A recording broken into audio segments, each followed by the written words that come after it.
Ayan, so nandito na tayo sa paakyat na kalsada mga ka-fixit. Ayan, paakyat to.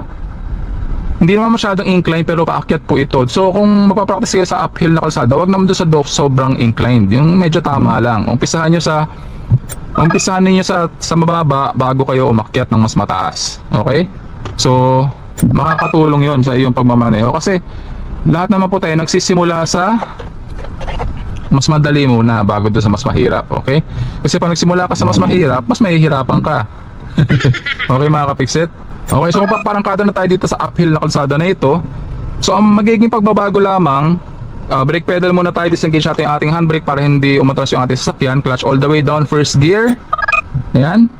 So pwede natin gawin clutch then gas method. So ilalagay ko yung ating clutch pedal sa bite point. Ayan, nanginginig na yung ating sasakyan. Bibitawan ko yung ating brake pedal. Hindi na aatras yung ating sasakyan. Ayan, hindi na siya umaatras. Pero umaabante na nga siya kung tutuusin. Magbibigay ako ng gas para umarangkada niya ating sasakyan. At kapag natakbo ng ating sasakyan is 8 to 10 kilometers per hour na, bibitawan ko na yung ating clutch all the way up. Ayan, go over the humps. Ayan mga ka-fixit. So ulitin natin yan mga ka-fixit ha.